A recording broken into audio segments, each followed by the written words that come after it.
Green light is exactly what we've got here tonight. It's Thursday night. You have tuned into MATCHFIT Entertainment. What do we do on Thursdays, ladies and gentlemen? We do ACC Live for Asrnz's 2026 GT3 World Challenge.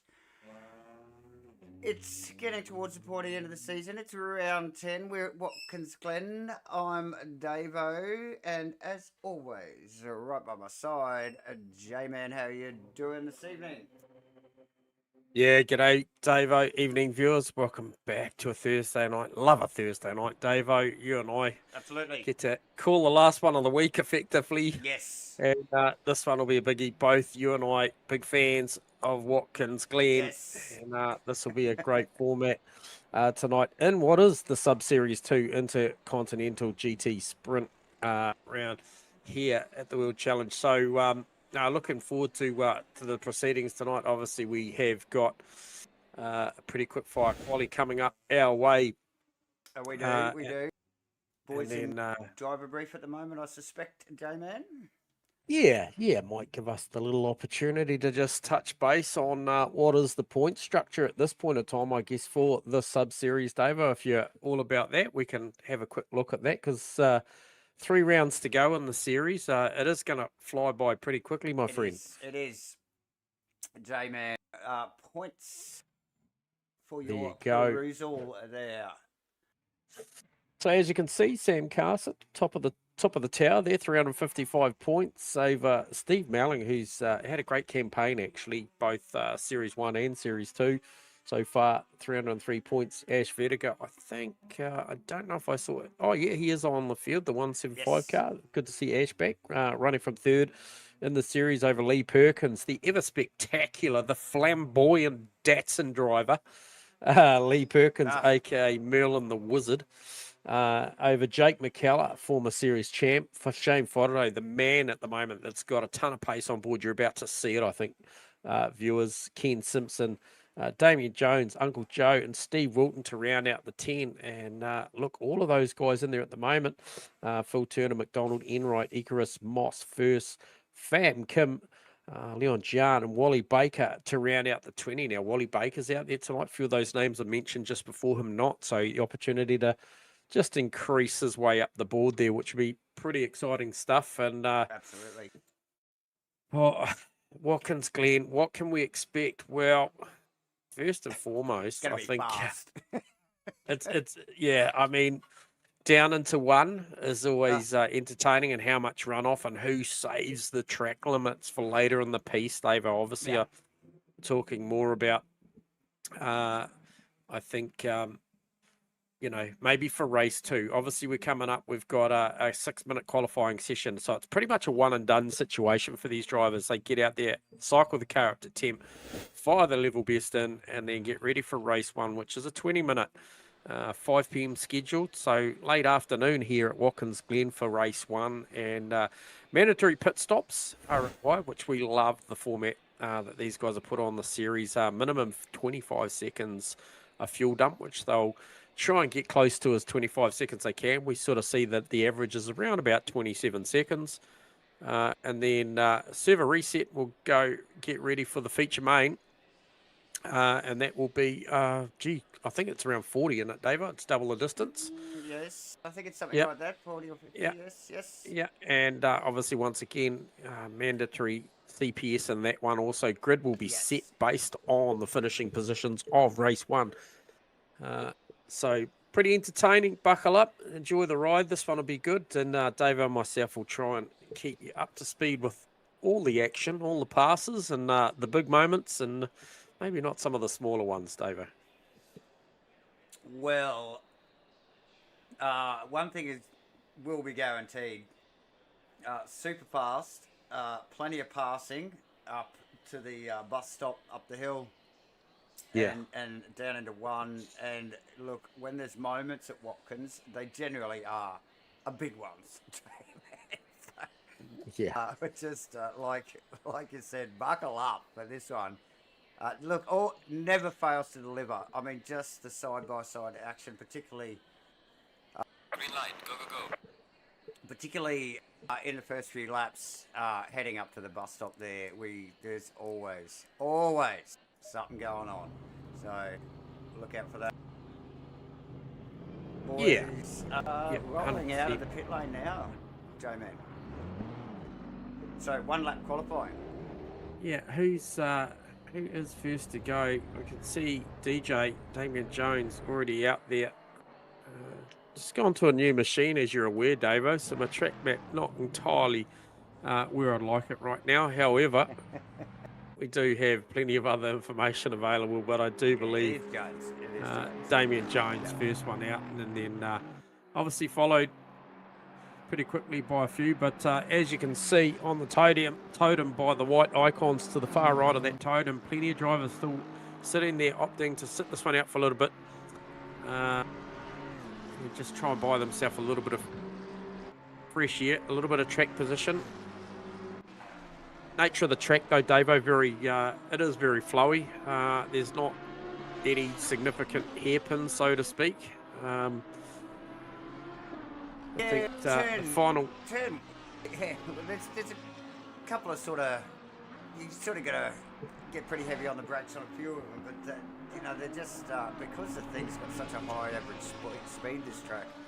I mean, they're just ripping up to just everywhere, but there is no slow corners, so to speak. You're right. A couple of heavy braking areas, and that's why we do see some fairly healthy overtaking attempts, which we love, of course. Yep. Yeah, down into the boot. I suppose that's a pretty big one down the bottom of the hill there, heading into the boot, and obviously just pulling it up at the heel as well. But Damien Jones, aka Jarkus, about to commence his first and only flying lap for this session. Welcome aboard, Isaac. Good to have you tuning in again, and Sam Carson. I hope all is well, my friend, and I hope it's just a little bit of life's got in the way, because we will miss you out there tonight. Your ACC program has been really, really solid this season, so thank you for tuning in. If that's what the plan is, we appreciate it, and enjoy the show. And that's significant, obviously, because we just went through the totem, and sub-series 2, Sam Carson is the current series leader by around 50 something points. Sorry, I'm sure you picked up on that awkward moment through the bus stop chicane from Damien Jones in the Red Bull Aston Martin, just getting a big handful of opposite lock. So maybe that tyre not quite where it needs to be. Not yet. And he doesn't get a second bite of the cherry, mate. He doesn't. You're right there. Who's the next car on track? Try and get a read on that.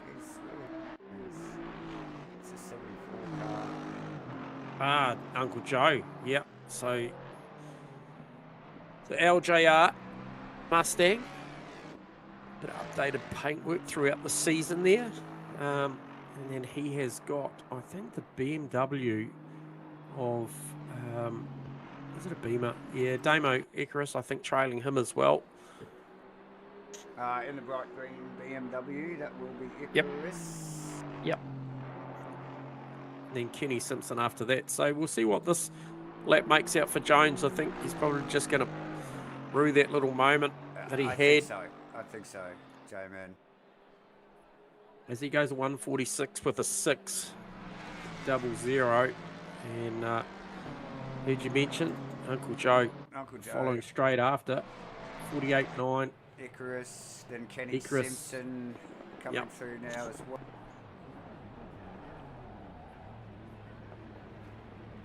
So 6.3 for Damo. Fodolo to the top though. 44.650. That is the better part of 1.4. Although Steve O'Melling just drops in there. Around. No mucking 5.9. Expect the Ferrari of McKellar, I suspect, to go well as J-Man. Yeah, absolutely. Expecting big things from there. I think Perkins coming around, and I think this one here is for his formation, his flying lap now. As we see Ash Vertiger and McKellar all of a sudden drop, and it was Wilton in there as well. Yeah, Wilton actually pipping Melling there in... Got a 10th on him? Yeah, so not too bad. And I think we've mentioned it a couple of times. You know, Steve, definitely a part-time driver. I think he's got a little bit of time up his sleeve at the moment. He's on holidays, but you know, for a guy just to, you know, sort of not be hitting the track every week, to be able to be punching those numbers out is Holidays, pretty really? special. Is he on holidays? Is he, David? I almost feel like train drivers, like school teachers, have far too much time off. Probably. You know, it's government sector stuff. So, Oh, Lee Perkins, last car on the track in the Big Bad Dado. how can you not focus in on this car? It always is some sort of sideways. I don't know how he makes it make a lap time like that, but funnily enough, he does. And I expect him, I think, to be in the top 4 mix, somewhere around Wilton Vertiga is the pick for me. Just watching the car, it's a relatively tidy lap. Could prove me wrong. Well, Could go qualifying. a touch better. He's just going to lock down a little bit more. It was quite tidy, isn't it? It's quite straight. Well, for Perkins, it is extremely tidy, J-Man. Yeah, notably. So, yeah. Still black lines being left, though, I see. He's leaning on it, but yeah, a little to no opposite lock. So doing really good, and across the line. Where does that land him in third, second? Yes. Just ahead of Vertigo, so second row. Yep. Yeah, nice work. It was a good lap, actually, a 5.3. It sets the stage for a great battle, viewers. Obviously, Fodado got some serious pace. I think, realistically, I think we're going to see him in the sprint race really force the issue and press on and set some blistering times. But McKellar, Perkins, Vertiga, that's a battle to behold. And then Wilton, Malling, Enright, Shields, that will be fantastic. I reckon there's a lot of camera action going on between, I'm going to say between 4th and 8th or 9th. That'll be a neat little battle because those guys play for keeps. Absolutely. Good to see Shields. Sure, haven't seen that car been a bit intermittent throughout the series as well, so good to see Shields on track. 15 on track, and a good solid field here tonight. Yeah. Like I said, a couple of mentions, like Wally Baker back in the seat after a little bit of a break as well, so good luck to Wally. Just quickly, while the boys populate the grid here, ladies and gentlemen, you can see on screen there, massive giveaway from the Get a Sim giveaway from GAMAFLARE and MATCHFIT Entertainment. What a prize! Yeah, what a prize! And you can just see on the graphic there, ladies and gentlemen, yeah, a whole bunch of quality kit there. And all you got to do is just get your phone out and scan that QR code. The one on the left there, the other one will take you to our Discord. So the one up next to the GAMAFLARE logos, just get your phone out and scan that QR code and yeah, free to sign up and get amongst that. So we do thank GAMAFLARE, obviously SimBlack's involved in multi-racing, and of course ourselves here at MATCHFIT Entertainment. The only way you can get that QR code, ladies and gentlemen, is to be watching one of our streams. So definitely get your phones out, give that a quick snippety snap, and get straight over there and sign up. You too could be sitting in that rig racing here at Asrnz in the next GT3 series. Terms and conditions apply, but yes, get on it, guys. Get on it. What a great prize. The boys are starting to roll around on their formation lap now, J-Man. Yeah, and Ken Simpson looks like unfortunately missed the start, Davo, and if he does get back in time, that'll be a pit lane start. But you know, it's not all doom and gloom. He will effectively miss out on the what potentially could be the turn 1 malarkey. I'm hoping for better, but you never know. It's a short race. All the must stop drama. Yeah, a lot of testosterone got to try and get through there, so all in one go. We'll see how this plans out, but no, it's a shame for Kenny. But however, really, really interested to see the start here. And I think from Perko, on McKellar will be an interesting one. How he gets that dado, we know. I haven't actually had a little bit of a look, and I'm not entirely sure whether Watkins Glen actually gives us a speed trap here. I'll have to check up on that. Don't know that Watkins does actually, but anyway, we'll come at you with that. But the Datsun, I think really you're renowned right. now, good straight line speed. I think you're right there, J-Man. So we'll have to maybe focus on what sort of we can pick up off the dash on the car here, and we'll do our best with that as well. But look, this high average speed stuff, it just is, which. That's why it entertains such good racing, because the guys are able to, get side by side through these down these short shoot straights, and really carry some pace through the corners. So always fun to watch. One of my favourite tracks to drive and call, J-Man. So it's going to be fun. Shane Fotterdo and Jake McKellar sitting on the front row there. Lee Perkins, Ashley Bettiger, nice work from Ash. He's actually, since he's got back into the series only a few rounds ago, has improved every round. So nice to see him in fourth position, sharing that second row. Steve Wilton and Steve Melling, good mates, sharing the third.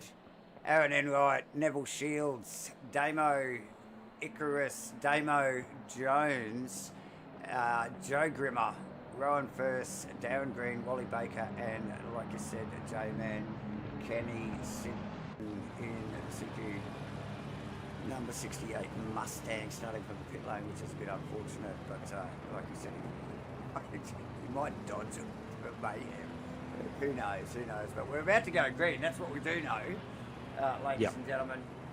Yeah, round 10, race 1. Mr. Goddard tuning in. Good to have you there. Right on cue, mate, for the race start. Davo's about to give us the go-ahead. Boys all formed up. Watch that mid-pack like J-Man mentioned. Let on up there. I can guarantee you with the Datsun getting off the line and Jake McKellar having to cover down to 1 immediately. Nearly contact. And Perkins through. Look at what's going on in the background here, though, with Melling. Melling's actually dropped back. Look at all the boys that have got past him. So Wilton's through, but Enright there, Shields and Icarus all going at it. Yeah, on a night where I think Melling needs to capitalise on Samo not being there and just drop back a few already. But a great start from Fotterdo and a great start for Lee Perkins. I mentioned that I was interested to see how the Datsun went off the start procedure. It's crazy stuff, did really well. Aaron Enright and Icarus literally side by side through the bus stop there in the background. Mustang v BMW. Jones tucked up in behind that, and then Flounder and Steve Melling, he is literally down 3 spots. From the third row, well down into ninth now. So tough work for the McLaren team there. First, get Wrigley in the Ford. Lee Perkins, what a jump, J-Man. McKellar tried to cover it off, but he the punch of that thing down the hill. Well, McKellar coming back on him now as the lap sort of progressed. He's but Wilton, the big mover, Davo, he is definitely feeling comfy. Only up 1 spot, but just the attitude of him in the car there just looks ready to go. And right on the back of McKellar. McKellar was attacking the back of Perkins, and he's all of a sudden had to think about what he's up to. As we see the first of the pit stoppers for this compulsory stop will be Damien Jones. We always see somebody do this. Roll the dice, get it done early. It's only a 20-minute race. Minimum requirement 25 seconds of fuel. So he gets in. Come at you with what the numbers look like. Just to confirm, there is no speed trap. We are right there, Davo. No, that's right. Out of the front of Wilton's car there, you can see McKellar and Perkins going at it, but way up in the distance already. This is only lap 2. Is checked out. Fotterdo checked out. Literally fastest lap so far. Obviously on the lead lap. on the opening lap, should I say. But plenty going on. Vedica, he was in 4th, so Wilton has been past him as well, Jamie. Yep. So he And 4th. Faraday looking for probably, I would think if it was coded, it'd be mode A. Just go out there with all that fresh air and just smash as many laps towards the end of the 20. Come in, do your 25 seconds and likely going to come out with fresh air. Doesn't want to stop early and get caught up in any of the early stoppers like the likes of Jones and maybe Simpson, who's lagging back a little bit with that pit start. So look for Faraday to run long here in this first one.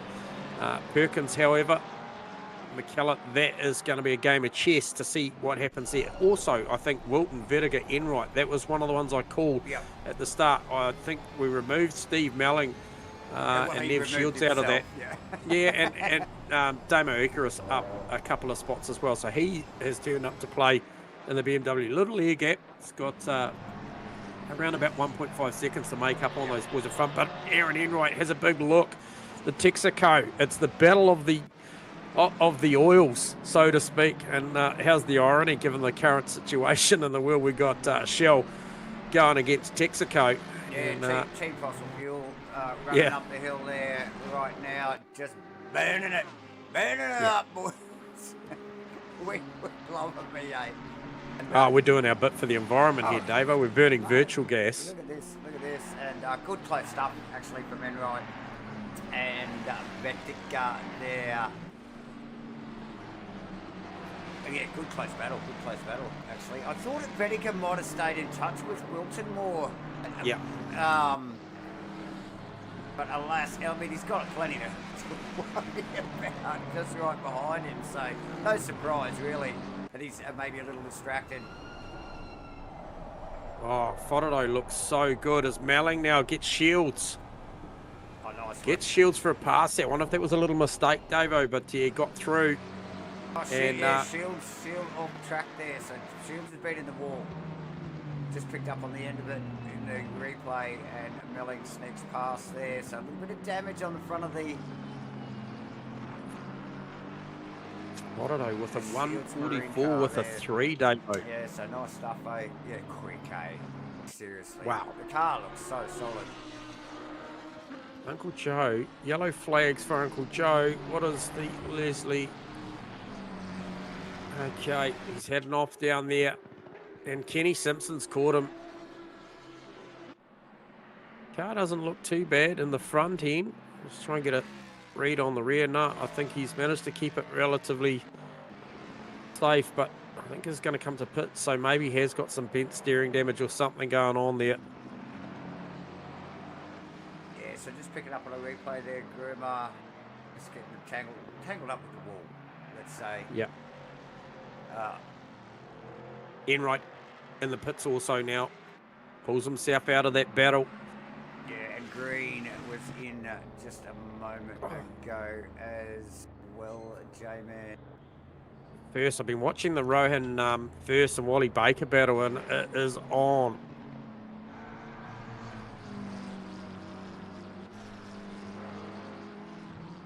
Who's just up ahead of them, mate? Is that Nev Shields? Yeah, Nev Shields after a little excursion off track. And see just here where Shields, I think he just got up on that outside wiggle strip, turned the car into the wall on the left-hand side of the circuit there. Yep. Car looks like it's still got some pace. You can clearly see a little bit of damage on the front of it, but yeah, it seems to be still carrying some pace, but you can clearly see that bottom just flapping around. That is Wally Baker, like you mentioned, with Rowan First. So Enright does come out of that pit stop, Davo, just in front of Damien Jones by the smallest of margin, that bit though. So first part of the battle there is sorted. However, lots of company from Damien Jones and well up to speed by the look of that as they tip it down into the boot.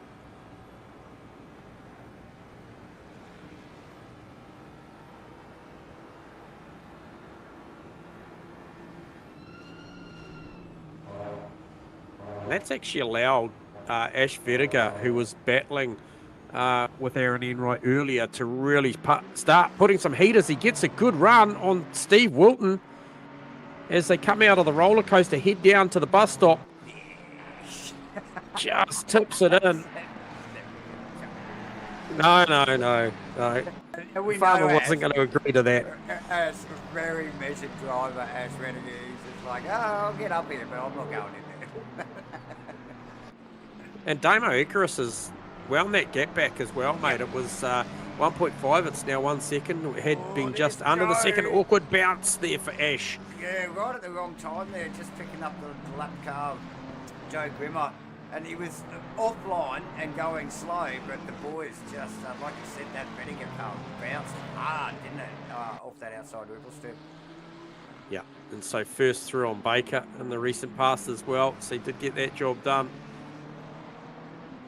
Baker actually gone back considerably, so I suspect that maybe a little what has he gone back? snaggy mistake in the background there while we were just keeping an eye on these boys.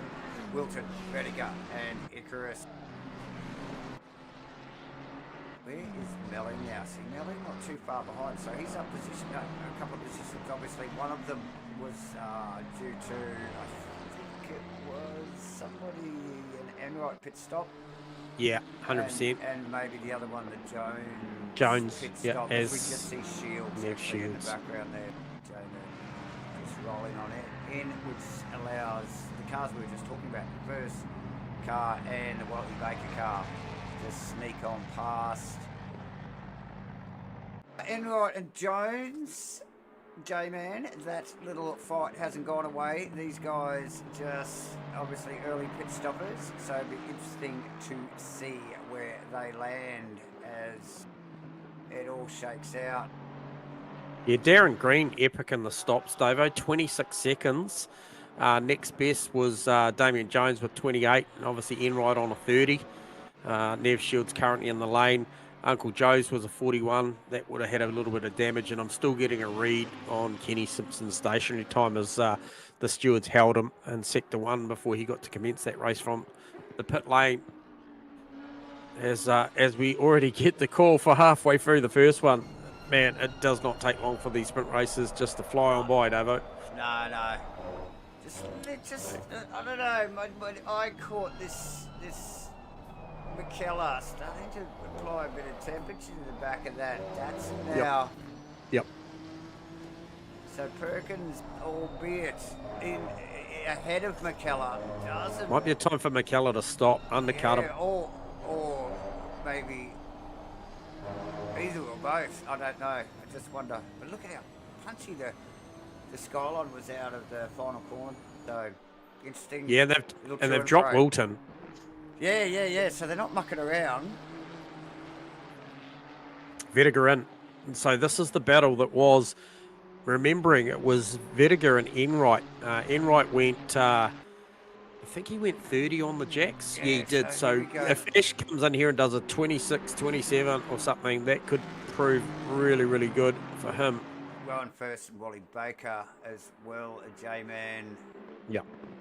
So the boys just coming up out of the hill there now. With Jones, DJ, like right on the back. In tow. So we wouldn't want to muck around, because if he misses one, he'll miss both of them here. Yes, you're correct. And we're approaching that 24, 25. In the final corner, J-Man. 27, and 27 plays 30. It's going to be too late. Oh, here we go. Let's get over the rear wing of Ashley Vertiger. There they go.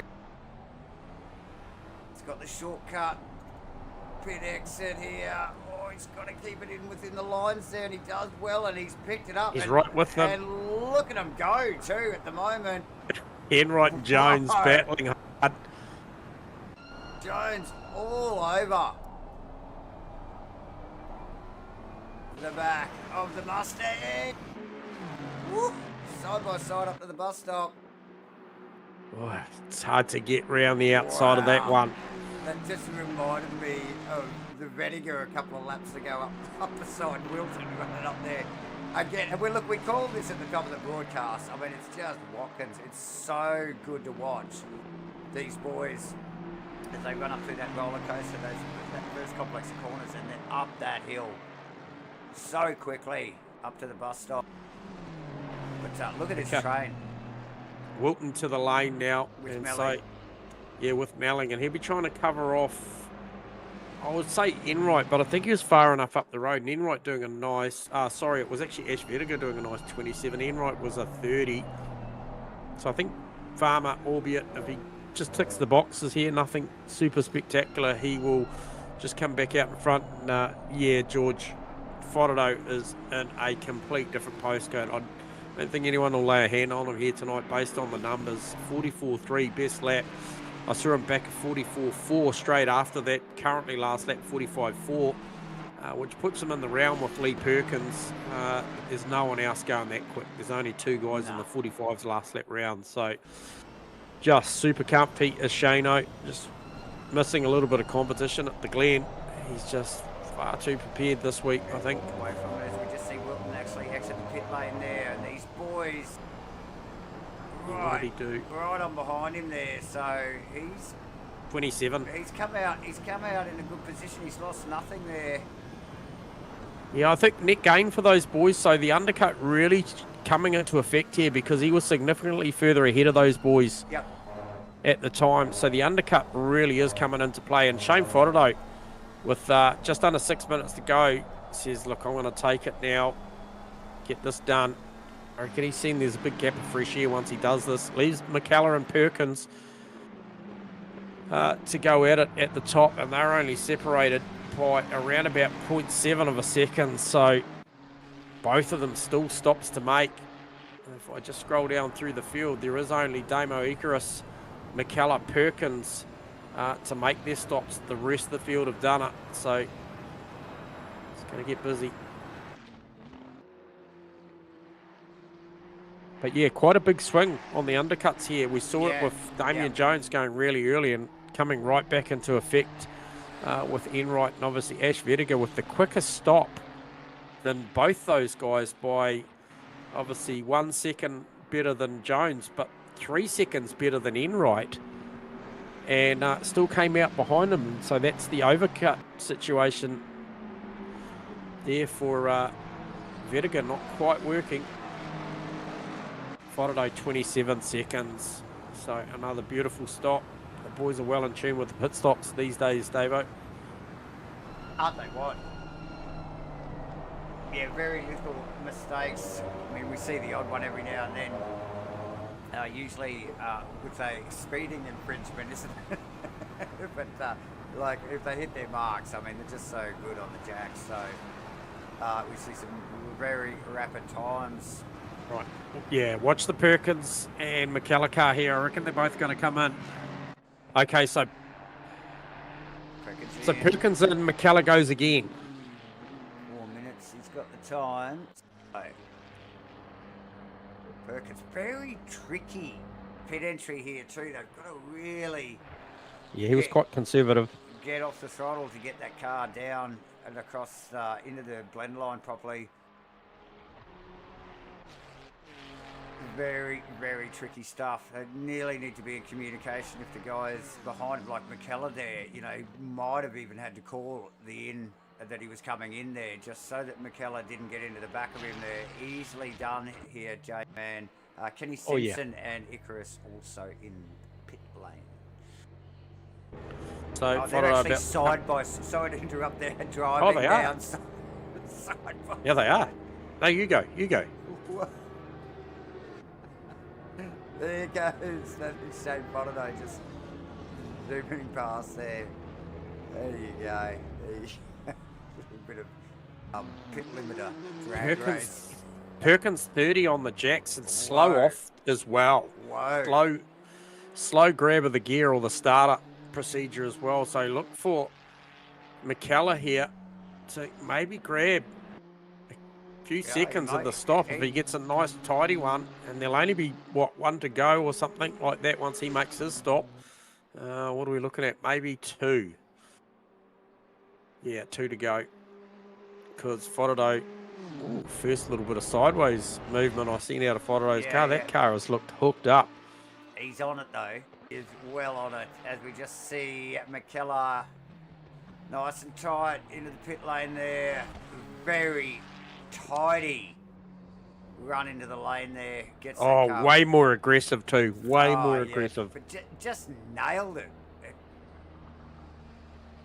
Might have done a couple of Baker into the pit runs. Stops again.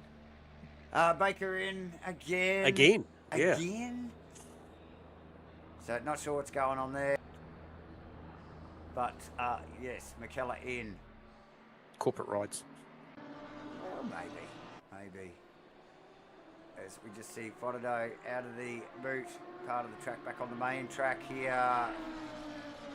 Final complex corners into the right-hander. Only 1.5 minutes to go, J-Man. So this will be the final lap now. I'll tell you, just looking at the timer on McKellar's car, he has gone 27 seconds. 3 seconds better on the jacks and a way more aggressive entry. I reckon he's done this easily.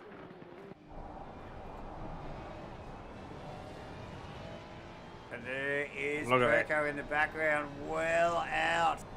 Yep. Off the circuit there too, full commitment. So it's the first overcut situation we've seen really come into effect here. Got Jake McKellar maybe at all ends too, because he's got the window wiper on. I can't see any rain. Oh, it is actually scheduled for rain. Maybe we are seeing a few drops of rain on the last lap. I thought there was scheduled rain tonight, and it is just, looks like it might just be starting to spit right here. Yeah, maybe around that part of the circuit. Fodedo hasn't got his window wiper on. No, but there's water on his screen, Jaden. There is. Yes, there is. So, on the last lap, they get just a few spots there. It'll be interesting to see what that goes into in the feature race, J-Man. Whether it hangs around. So that'll be interesting. So we have that little fight going on. Steve Wilton's been able to just step out in front of Enright and Jones there, because they are at it. Ashley Vinegar backed off that a little bit as well. And Melling after the pit stops, equalises, got himself back up to 8th position as Fodedo clears the line. J-Man to take out the heat race here. Yeah, 10.5 seconds at that too. Does it in real emphatic style. McKellar, just absolute domination. McKellar and Perkins are both with the windscreen wipers on. Steve Wilton grabs the top 4. That's not bad, eh? Not bad at all. Yeah. Enright, Damien Jones in 6th, Ashley Vettiger in 7th, Steve Melling back to 8th. Bit of an up and down race for Melling. Greeny and 9th. Shieldsy taking out the top 10 real close over Damo Icarus. Look how close this field is, J-Man, in this short race. Rowan first, Kenny Simpson top 13 in just a matter of seconds. Joe Grimmer in the background and Wally Baker in the pit lane. So, nice work from the boys there. And Fodedo just running away with it. No surprise in the Lamborghini. Okay.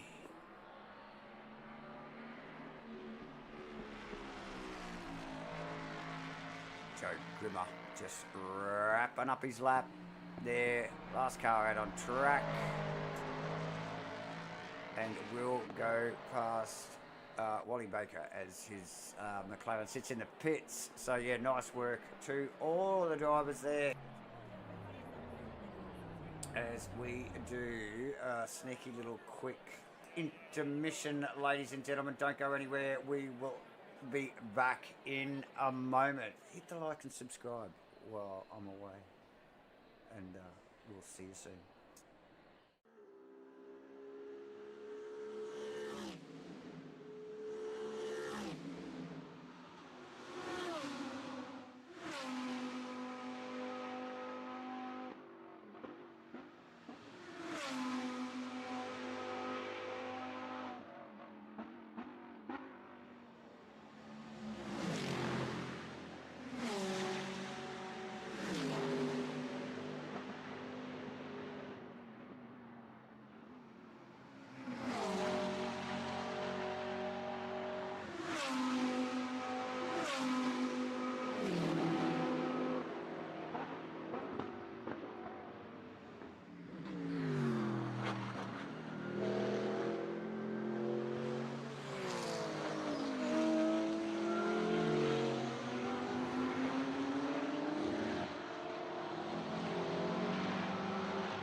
Welcome back, ladies and gentlemen. If you've just joined us, then you have joined us, tuned in to MATCHFIT Entertainment's live coverage of Asrnz's 2026 GT3 World Challenge, round 10 at Watkins Glen. And if you have been watching for the last 20-odd minutes, we just wrapped up what was an awesome heat race, or race one for the evening here at Watkins. Epic stuff. We are just about to kick off in the 50-minute main race, ladies and gentlemen. I'm Davo, J-Man right by my side. Looking forward to this big one, mate. This big race. Yeah. This will be great. This will be just a little bit more, a bit more opportunity for Shane to stretch his legs. But the rest of them, really, we saw how much the undercut played in effect there. I think the only time we saw the over was with McKellar on Perkins. However, this one a little bit different. You know, they know that technically they can still go very, very early and run this tyre out for the better part of 50 minutes. However, in the back of their minds, they will be thinking about the weather. There's a little bit of cloud cover at the moment. Nothing scheduled from what I can see for a little bit. However, it is only practice at the moment. And we'll see what that looks like. But it's definitely hanging around, isn't it? Like we did see a couple of spots in the final lap of race one. And it is definitely overcast. You can clearly see that. We just got a little bit of vision from the pit lane there. But the boys will populate this grid any moment. And we are just doing a quick double check on the weather. And it is looking pretty good. And while we are doing that, we are just going to pop this little bit of artwork up for you here to peruse, ladies and gentlemen. Get your phones out. Just quickly and scan that barcode on the left-hand side next to the GAMAFLARE logo, and you too could get a sim or win a sim. Look at that stuff. Great bit of kit. Proudly sponsored by GAMAFLARE, MATCHFIT Entertainment, Sim Blacks and Moz are on board as well. So, jump on it. Scan it on your phone. Sign up. Free of charge. Terms and conditions apply, and I think it's drawn in June, so it's still a few weeks away. So you've got plenty of time, ladies and gentlemen. So jump all over it. Awesome stuff. We are, like I mentioned, at Watkins Glen for round 10, and well on our way towards the end of this series, which has been a cracker. Good numbers for the Asrnz boys and the old ACC platform. Still got life in the old girl yet, but we've got a couple of other cracking tracks to go to before we wrap this thing up. But in Indianapolis, and then final round in Circuit of the Americas, which will be awesome, J-Man. These cars race so well there, so really looking forward to that one. What do we got? Boys on the grid? Yeah, no, fantastic schedule for the back end of the series as we see the guys just make their way off for the formation lap. Even a couple of 11s on their way just to maybe just, leave a witness mark of where they've been and where they're going when they get back around again. So we'll see track evolution, a lot of marbles out there. Question earlier on about track limits at turn 1. I believe they are there. However, the boys have got some usage in that, so maybe they're opting to use that at the critical moments. I think it was Lee Perkins with a lap to go. We saw him incredibly wide out there trying to bridge the gap back to McKellar after that 3-second deficit on the jacks there. I think inevitably cost him that track position. It was a fine fight up to there. But, look, locked in now, ready for a 50, these boys. Still with that compulsory pit stop hanging over them. And a little bit of looming weather, Davo. Just a little bit of, what does that look like? What does that look like? True that. I think the next half an hour doesn't look so bad, but we'll keep you up to date with that. There is a bit of cloud cover. And Davo and myself never been scared of a bit of rain. Well, not up these ways anyway. Not from where we're sitting. No, it's always fine in 24 where we are. So just watching Monaco there. Just cycling those tyres, hard acceleration and then heavy braking. Trying to get some temp into the brakes and the tyres and the rims and the like. McKellar looks like following suit. So the top three definitely mean business. Yep. Yeah, 100%. And based on the first one, David, good evening, Matty Clark. Based on the first one, do you think Perko will get the same opportunity down to one as he did in race one with the Datsun on McKellar? You know, as McKellar looked to cover that off really early.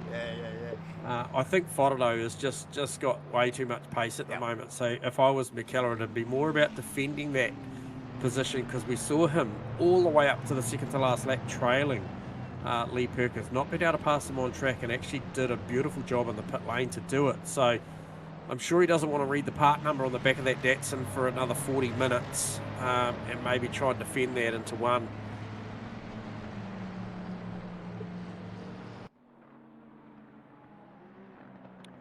So very orderly formation lap here for the boy. Not trying to destroy the tyre or use too much fuel, obviously. Just getting enough temp into them so they're safe. But we will, no doubt, as they come out of the boot section and back onto the main circuit, we'll start to grid up here. Reasonably easy last couple of corners here for these boys to stay in formation here too, nothing too tight. Nice wide circuit as well here at Watkins. So yeah, these boys, reasonable. The Lego car does go crazy. Lego car, one of the best. One of the best. The driver's side of it's got the little Lego guy on it. Yeah, it looks amazing. I totally rate it. Okay, boys, we're just about to hit go on the 50-minute feature race here, round 10, Watkins Glen, Asrnz 2026 GT3 World Challenge, and McKellar probably got a better jump that time. Didn't have to cover, and no real chance though, because Perkins was straight on it up the inside. Jones sweeps round the outside of Enright. I think that may have been. Look at the numbers there. No, he does get him. And look at him coming up on Wilson here, James. Gets him. No. Pulled out of a desk. Oh, contact at the front. Lee Perkins, Shane Fodado through the bus stop chicane. Shane's going to go back at least 2 or 3 positions here. Straight in beside Wilton. So unconventional, and a little bit of hip and shoulder sees Wilton make the fence. It's not over, and Shane gets another hip and shoulder and meets the tyre barrier down into the boot. Gone from the penthouse to the shithouse in half a lap, Davo. Yeah, so it looked, well, it was a forced error for Shane Fodado. No contact between the two cars from what I could tell. We just picked it up on the replay there. But both Perkins and Fodado compromised through the bus stop, and they both suffered from it, but obviously Fodado far more, and then just like the re-entry onto the track got tangled up with Wilton. There's a little bit of hip and shoulder there, and again, well, if Shane that car, Shane Fodado coming off second best, J-Man, yes. Yeah, down 12 spots. If that car is okay, if there's no real damage to that, you watch this thing now go to work as he picks off the first one. It'll be Uncle Joe. Pulls down to the inside. That's the first part done. So he's got plenty of time to do this. We talked about it. 50-minute race. We've only just done, what are we, a couple of minutes in now, and man, he has got some work to do. And Perkins as well. Opportunist, he was right there. I'm thinking with you, Matty, I don't know if there was contact. I think Davo called it. I think it was just an unforced error. As we see Wilton Enright now battling for supremacy at the chicane. Round the outside on Melling. into the bus stop there. So some heroics, I'd like to say, into the bus stop. But this is Watkins. We're used to this stuff, J-Man, and it's part of the reason why we love the place so much. But yeah, look, Lee Perkins definitely coming off better out of that little exchange up the bus stop on one. He does have McKellar in tow, and we saw these guys traded positions in the pit lane. They're very equally paced. A lot going on in the background. Hell of a background. Ashley Bedinger now up beside Melling with some overlap. Forces Melling to the outside. Eddie Simpson tucked right in behind there. Bird's eye view for Simpson. I reckon it wouldn't be a bad strat call, boys, if Shane did go in, because he looked to have all the pace and then almost got in a tangle with Wally Baker, and that's what he doesn't need right now. He doesn't need to tag someone with all his pace trying to come back through and then to have to do a redress. That'll just compound his problems. But he does look to stay out there and use his pace, but it's those movements there. Wally going straight to the inside. If you get your timing wrong and a driver does that, you can actually just tag the back of them and rotate them. We've seen it many times before. But the front two really got a nice healthy lead now, 2.8 seconds over Wilton.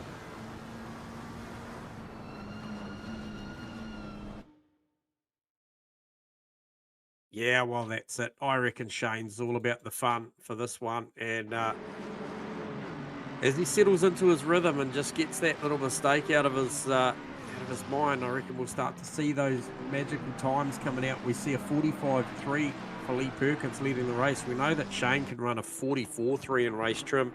See the car a little bit heavier in this feature race than the 20 they just ran. But I would expect them, if the car's okay, it has got some scuff marks on the front, to be able to drop into those 44s, Davo.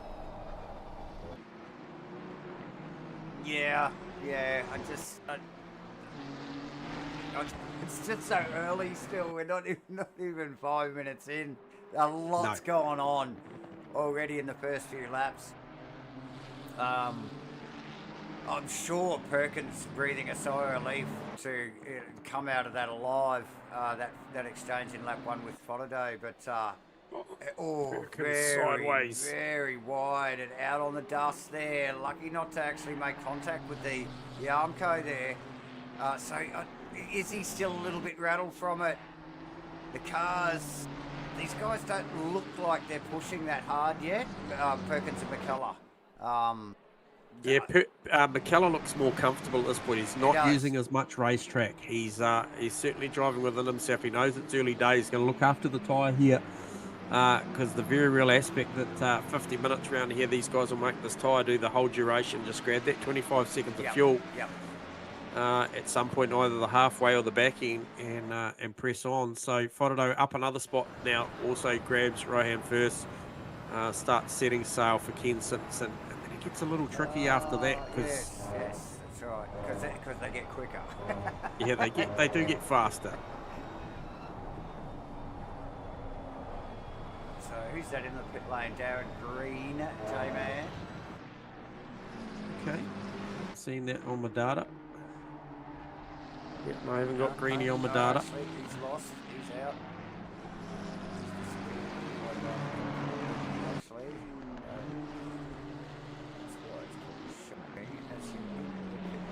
So what have we got? Lee Perkins, Jack McKellar, and Steve Wilton in the third, currently J-Man.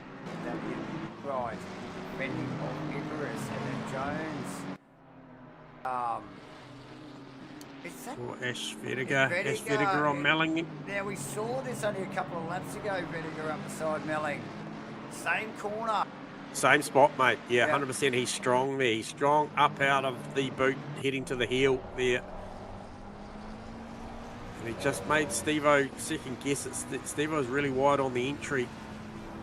Just sort of gave him a half an opportunity, but then drove out on the high line and maintained. But every lap that you do that will just make Ash just want to go a little bit deeper into there and really just try and get that overlap. As now we see Fotterday gets a good run out of the final turn. Can't even see the car right now from my angle. He's tucked up behind Ken Simpson. You couldn't see the Lamborghini over the top of the Mustang. Nah. Like a block of flats compared to the Lamborghini. but Kenny no slouch, runs up the hill.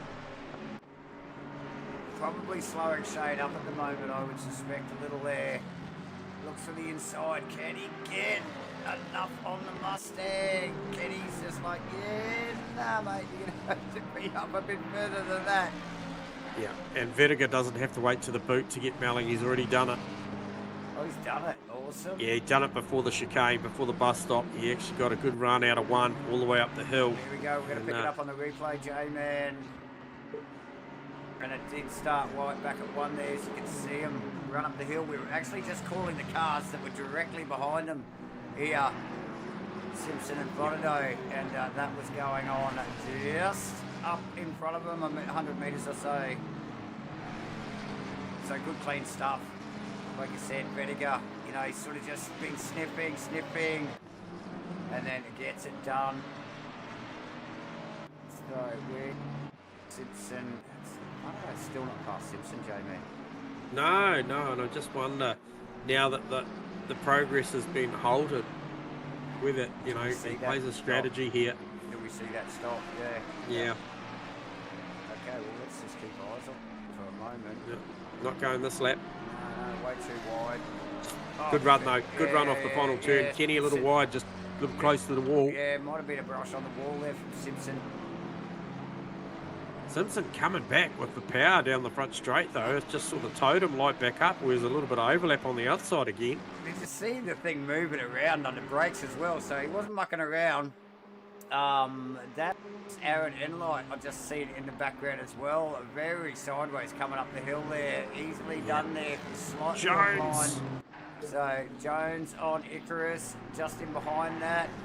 Thinks better. Oh, Icarus with a snaggy bump on the way out of the bus stop. He seems to have managed it though. It has put him slightly offline, but Jones not close enough to take advantage of it. Yeah, first reasonable bit of fresh air now for the Potato car, the number one car, after passing Kenny. Be interested to see what sort of lap time he makes. The leader with the fastest lap of the race, Lee Perkins, 45.3. Official 45.2 with a cut last lap. So pushing hard as Lee Perkins got that gap out to 1.3 seconds as well.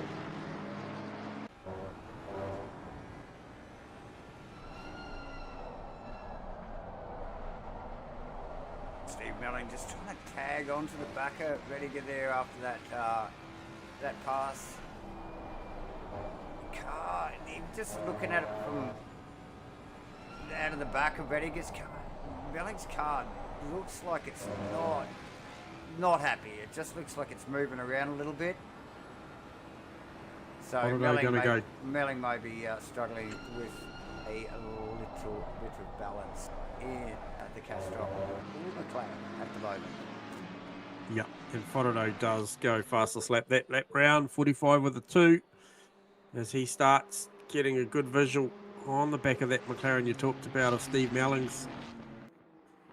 McKellar nibbles back into that deficit again.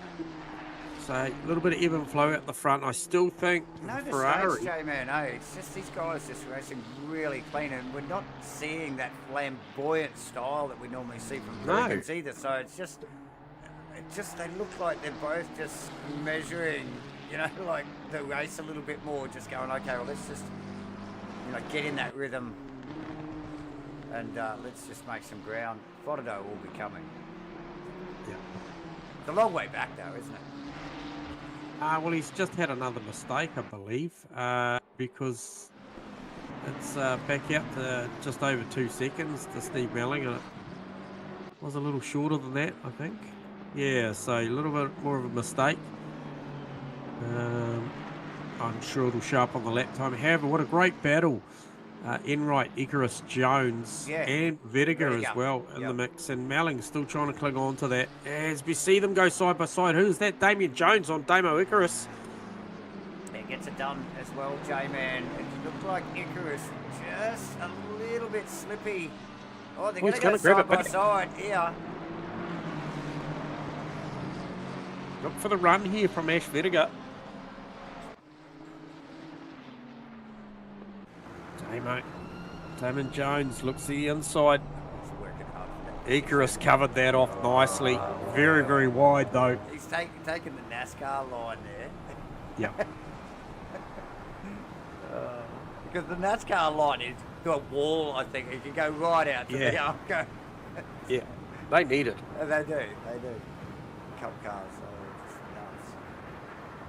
Okay, Jones again on the inside. He now shows the nose. He got a bit of a slap And on he's the nose. put him off a rhythm here. And that's all it takes. It's just that forced error. Oh, there's Bettiger taking advantage. We're in car with Bettiger at the moment. Melling's in there too. What a great fight this is. Melling's going to look down the inside of Bettiger. It all looks on him. Wow. What a good battle here. Icarus not prepared to give it up. And Fotono's joined the party too as he looks to put a move on Melling. Coming into the boot. Right up the side, got the overlap deep under brakes. Can he pull it up? Yes, he can. Just picking up on the replay there out of Melling's car, that action going through the bus stop and through the carousel there, J-Man. Very close stuff. Yep. A little bit more here before it wraps up. Ashley Rediger hard as well, like you said. Good scenes. Dane Fotono sneaking past there. Like, everybody was just on edge there. Super close with stuff, mate. Super close. Very tidy, respectful. Disciplined racing is so close, so close. Awesome stuff. Again, Uncle Joe on the wall. It's just Watkins stuff, you know. It is Watkins stuff. We love it. And look, and I was going to say before all that just started to kick off in the background, Wilton was in a really healthy space there. He's got a little bit of distance in front of him up to McKellar. You can just see the boys back a shot there. On their way out of the bus stop, but he had a fair bit of space between him and the boys behind. Now, Emirates seem to have been able to shake that lot off because of that little exchange there, and is able to now focus on Wilton, and that gap looks like it's closed, J-Man. Yeah, Ash Bettiger just wide there as they drop down through the carousel after the chicanes. Really allowed Shane Bottado just to jump right on him. Shows the nose, and Shane does this, makes them really guess. We saw Damien Jones do it to Damo Icarus at the bus stop chicane a lap ago, and it just made him think about it. He missed the apex, gave him opportunity, and that's what gave us the 3 wide action. So yeah, it's that forced error, J-Man. It's just breaking their concentration, just showing the nose, and making them either cover or open, leave you that little bit of space where quite potentially they didn't have to, and that's all it takes. Yeah, and there's not a driver in this field, Davo, that didn't just witness. Oh, here we go. Shane does come to the lane, didn't witness what Shane did lap times and percentages wise in lap 1. So when he turns up on your rear quarter, it certainly makes you pay attention because of the pace that he's got. Now, I think this is a smart play. Yeah, he did cross the line a little bit, just a little bit. So Wilton in that clear space, not for long, I suspect. And let's get over the rear wing of Wilton's car there, sporting the MATCHFIT Entertainment war paint. Thank you for supporting, as always, Breakfast Crew there. J-Man, but yeah, look at that Mustang, the Texaco Mustang, not too far in the back of shot there, and well on his way, chasing down Wilton. Must stay focused here. Yeah, well, so must Lee Perkins as well, because he's got a whole lot of pressure at the moment from McKellar. So McKellar with a little bit of a push at the moment. I just wonder if that's got anything at all to do with maybe his strategy on the pits here, because he's really up the ante in the last lap. Oh, sideways again. Perkins, from Perkins. wagging the tail. That's what we've been watching for the last few weeks. But look, just that little slip of the tail there, and look at McKellar. Really up underneath the wing of the Datsun pretty sharply. So McKellar no slouch. And 30. they go around for another Yeah. lap. 32 on the jacks for Shane. I reckon he's bolted a tyre on that. I reckon he has bolted a tyre on that, taken his pain and decided, yeah, I'll grab the splash of gas and I'll put a tyre on it. Yep.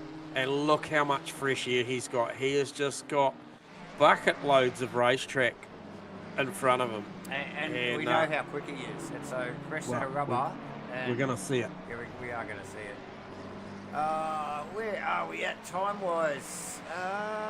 Not even halfway yet. So he's got plenty of time to work at that. And Simpson and first couple of Mustangs going at it up the hill. So Shane is a minute and 16 seconds away from Lee Perkins, the leader of this race. If they opt to take a tyre, it's about a minute 4 to a minute 5.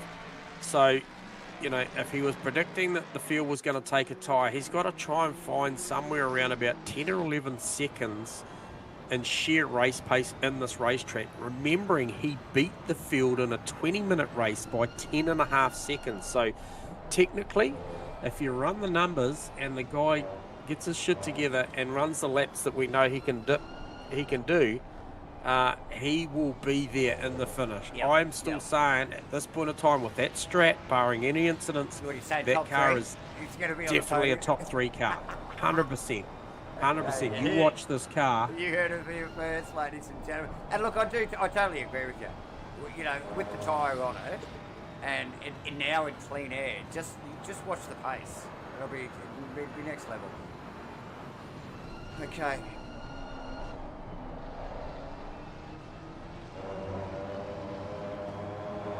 Out of the front of Jake McKellar's car. J-Man, I'm sure you were just about to answer that question. Oh, yeah. and just watching, even the entry, the exit out of 1 up into 2, McKellar's car placement slightly wider before he turns it in to the right hander to head up the roller coaster there. He's just, look, he's straightening the exits. The car just looks compliant, looks super compliant over the curbs. It doesn't look like he's really pushing the car at all. No. But he's matching Perkins' pace. So, car looks very composed. Very composed. In right in the lane. So we'll look to see what this is. Oh, okay. So he was behind Wilton. Yep. And he'd sort of wriggled away from that Jones, Icarus, Ashley Rediger battle, which I think Melling was involved with as well. 9-2. Yeah, I think that's probably what it is. And knowing Shane as well as we do, Matt, I don't even think he's probably thinking about Wilton right now.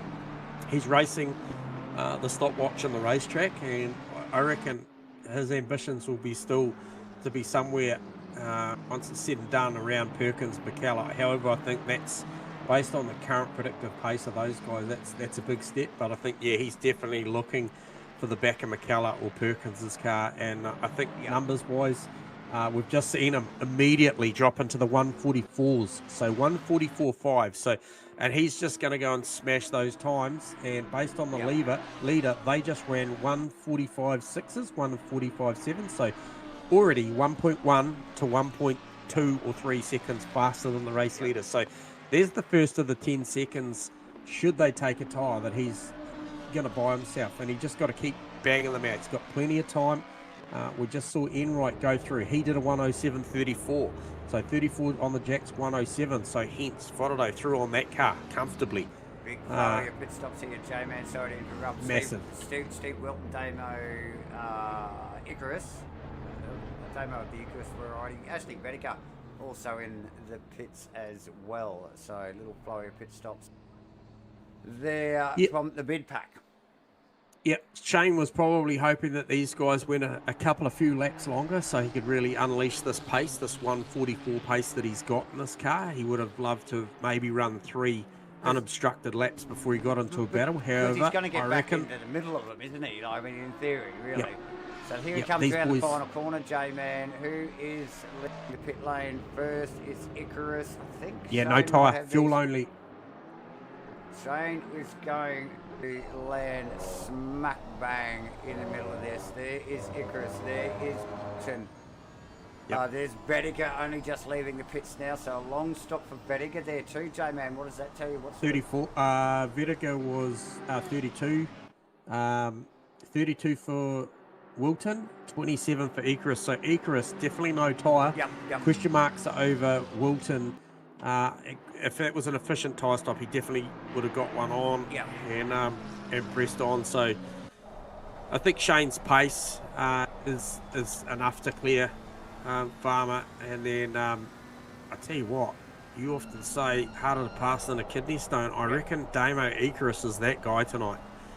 He literally gives nothing away at the apex. So Foto's got some work to do here. As Melling and Simpson also to the lane. Just picking up a DQ on first. We're just picking up a replay. I can't see anything. He's actually on the jacks in the pit lane. Too fast into pit lane. Too fast in. That'll do that. Okay, there you go, ladies and gentlemen. Melling just getting that car down to speed there very nicely, as does Simpson's car. Looked destroyed actually before it came in the lane there, or it might have just been maybe just the way the light was reflecting off the CQ Steel Industries car. But Kenny Simpson in the pit lane with Melling as we speak, and obviously Rowan first in there as well with the disqualification. No doubt, like J-Man said, from it's not just speeding into the pit lane, it's excessive speeding into pit lane, so it's dangerous sort of speeds. So yeah, that car's been pulled up. We did actually talk about how tricky this pit lane is to get into. And look, even potentially with a mistake on the track, you could find yourself as a bit of a passenger sliding into the pit lane as well, couldn't you, J-Man? Yeah, 100%. Now, Shane really needed to do the, sorry to interrupt you there, Davo, because That's okay. we saw You the can pace. Yell at me anytime, mate. You're right. The lap before, he went deep into the 44s. We saw him do the 44.5. He went 44.3. Then got tucked up and behind Steve Wilton and did a 45.2. So it took him back out that bracket. He dispatched him pretty quickly there. Yeah, and he did, and he got through. So he gets the opportunity now to chase down Icarus. Now Icarus will be on diminishing returns based on the fact he did not take a tyre. That is fuel only at 27 seconds. And so, albeit you can see the gain just in one corner. Yeah, albeit he doesn't want to sit there for a long time, because like I said to Maddie on the chat box on YouTube, he definitely will have eyes on the likes of McKellar, who has now come to the lane. So this is going to be fascinating. Here we go. Just to see what McKellar does, whether he takes a tyre or whether he just splash and dashes this thing and gets back out there to try and get that track position. He's got box one in the pit, so he's literally off the jacks, let a rip potato chip and get into that go zone on the control lines right in front of him. He goes 32. I reckon he's bolted a tyre on for the fight of what will be Damo Icarus, Shane Fotodo and co. Shane pokes the nose out to turn one. Well, Icarus had a big hit on the wall and runs very wide in the back of shot there, as well. Fotodo's a half a chance here. And if he doesn't get him in the middle here, he's going to get him on the exit. So Icarus particularly wide and very untidy through the final corner on the last lap, and the first corner on this lap. Oh, Shane want to be careful here. Icarus just looks a little loose at the moment, and like we said, he hasn't taken the tyre stop. So, wide. Look at Wilton sideways in the back of shot there. Oh wow, Wilton very sideways. And he's got a box seat for this. That is Fotodo pass there. Beautiful pass too. Lee Perkins in the lane, as we call this. So Jake McKellar actually not that far in front. So let's get over to the rear wing of McKellar, and if you, we nearly saw Fotodo come out of the corner there. What Fotodo will want here, Davo, is you want Lee Perkins to come out maybe just ahead on a cold tyre in front of Jake McKellar and defend vigorously, and that will bridge that gap, that 4.7 second gap. It'll just buy into Shane Fotodo's progress here. He's cleared those other two. He's cleared Icarus and Wilton. McKellar got Perkins in the pit lane last time, so yeah, he did. But is that doable? roles reversed now. Roles reversed. Well, we'll going to soon find out. So, here comes Perko out of the pit lane. There is McKellar. It's going to be tight. It's super tight. He's easily got him by a mile. Yeah. It was equal on the jacks too, I'll tell you that much for free. 32 seconds stationary, goes 105 total. And if we get a read now, we talked about the deficit for Shane Fodderdo. He was effectively a minute, what was he, as a minute 14 behind the leaders after he'd made that stop. He is now 4.8 seconds behind McKellar on corrected order. We know that Perko will go to the top over McKellar, so potentially Shane already at this point into a podium position. Oh, Steve Wilton really wide. Absolutely. That's what it's looking like right there, straight away. There's a couple of other little things that could be thrown at him there, but I mean, who else? All the other boys are behind him now. Icarus is behind him, Wilton, Melling, Enright, Vediger. You know, Jones is the only one out in front because he hasn't stopped yet. And Joe Grimmer hasn't stopped either, so they're currently running first and second, respectively, the two of them. So we are over halfway now, actually down to 21 minutes left to run here in this 50-minute race. It's been a cracker. Action-packed right from the get-go. And look at this pack, Wilton. Wilton, Melling, Enright, Vediger. They're back at it. Resume from race one. We are back into it. It's picked up right where they left off. Actually, Melling, though, is in front of the two Mustangs, though. That's one notable difference in the way that looks at the moment. So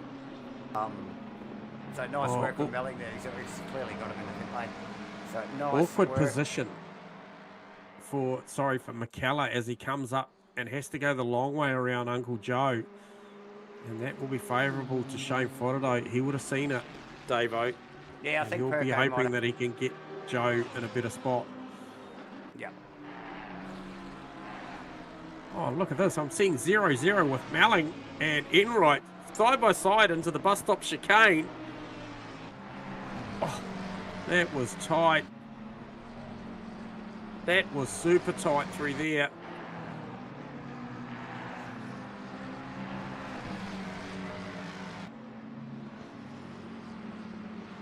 And again, Vediger, front row seat to that action. Yeah, the Mustang is a block of a car, isn't it? It's not quite, it doesn't quite look as massive as the Skyline does, but it's a big chunk of car, right? Damien Jones to the lead now. Oh yeah, no surprise there. And that was, is that the last one, I think? Oh, Joe's still got to go. Uncle Joe's still got to go.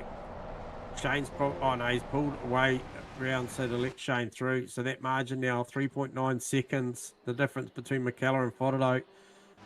Fodderdo last that round was a 44.8. Just wonder what this does to him. Okay, he goes 45.1. Plays 45.3 and 45.5 for Perkins and McKellar. So still got time. Just over 18.5 minutes remain in this one. Plenty of time for Shane to bridge that 3.7 second gap. You know that he's going to fire in some big ones. The boys really need to step into the low 45s. 44s if they can, but certainly 45s will help their cause up the front. As once again, Melling, big crash. Whoa! Massive.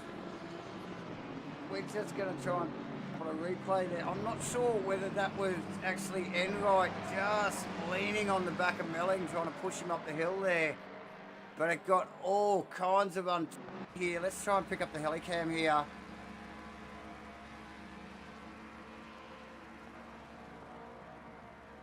That's what it looked like he was going on there. They were looking for a bit of a bump draft there. Went terribly wrong. All contact for all three cars there, J-Man. That is not ideal. Yeah, Ash got away with it better than the other two, but he'll still be carrying a bit of front end damage. I expect so. Wow. And Icarus. That is unfortunate. What was He's in the lane again. Damo is in the lane again. Second stop for Damo Icarus. We saw him not take a tyre. Did it just get a little too much? A little too sketchy. Oh, no. All right, so we see the leaders come through. 45-2, 45-1. I said they needed to get better into the 45s.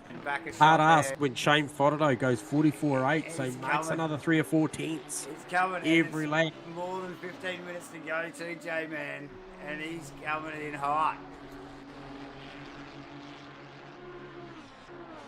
Yeah. Like a freaking heat-seeking missile, oh, that thing is coming in.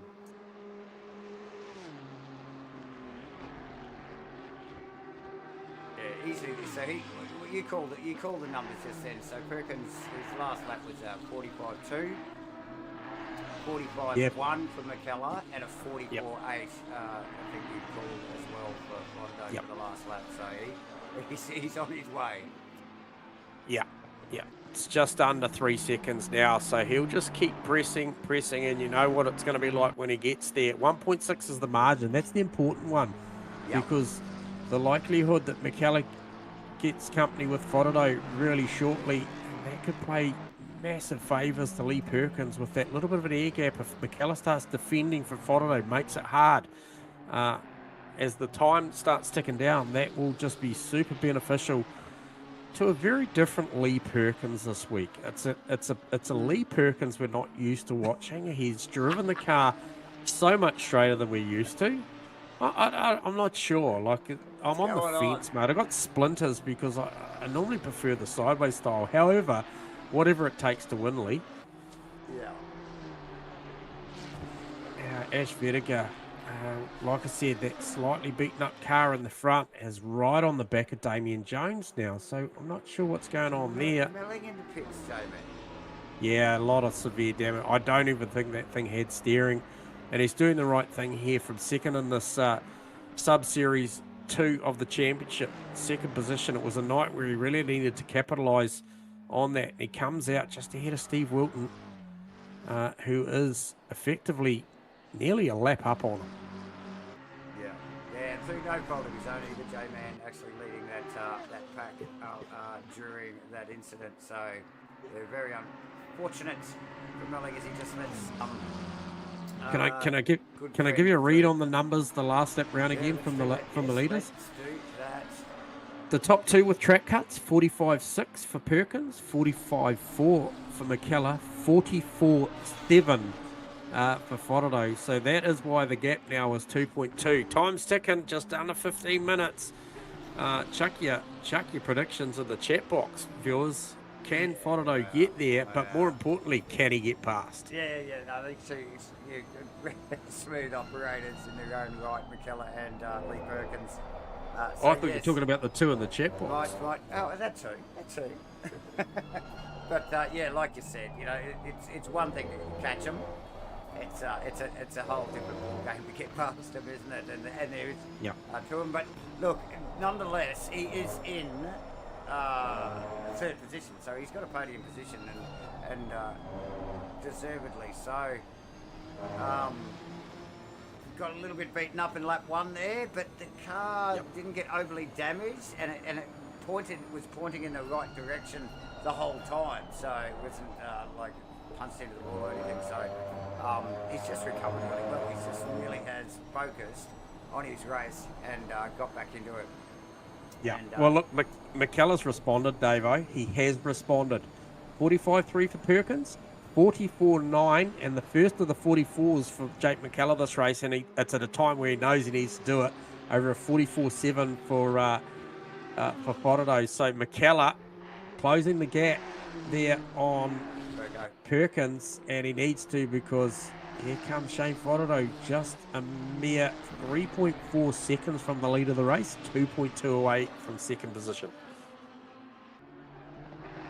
Get bet on P1. I reckon it's a pretty handy bet, to be honest, based on the numbers. It depends on how hard Jake McKellar.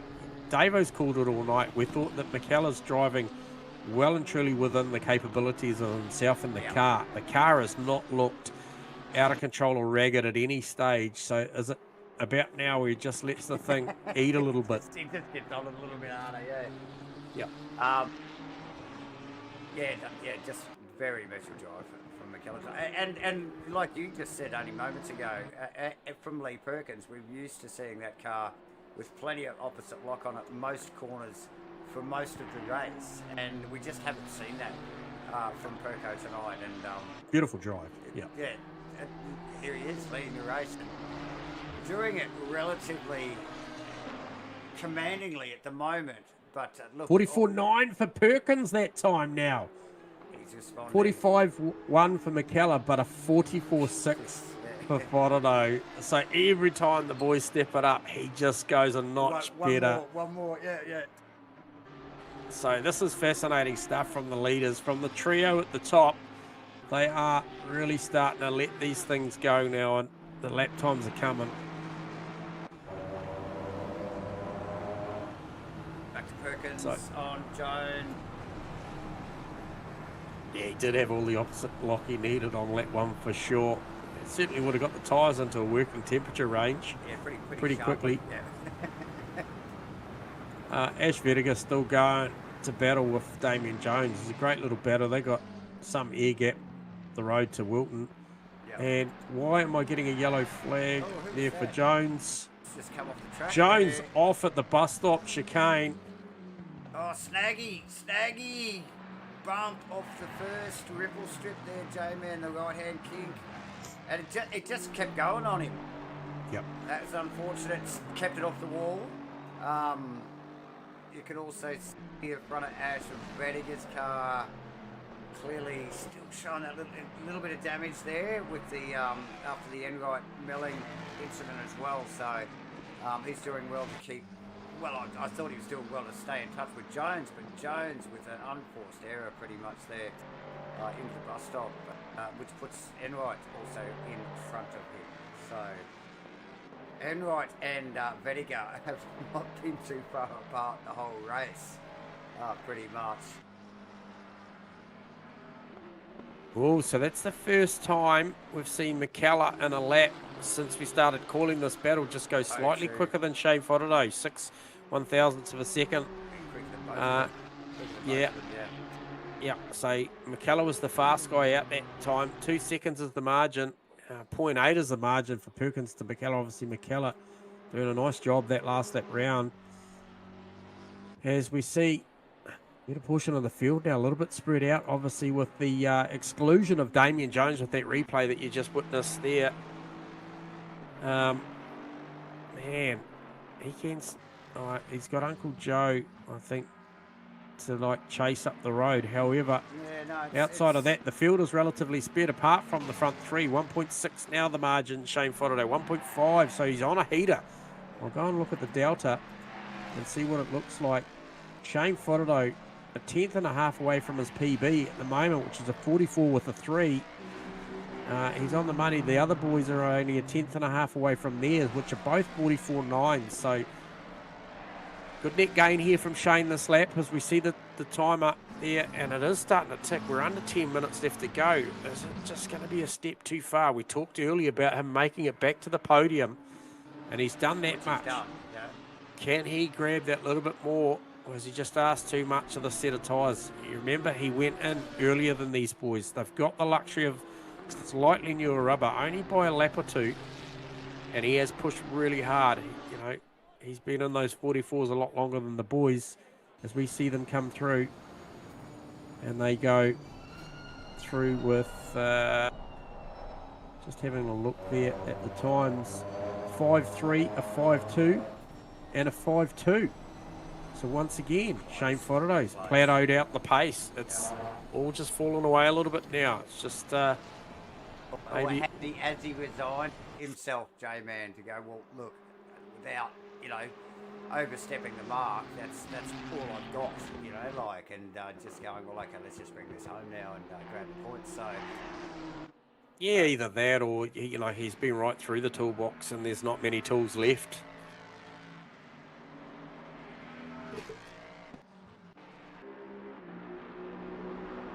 Yeah, I think he did. He definitely looked good through Sector 1, Sector 2, and then it all dissipated, maybe somewhere out of the boot.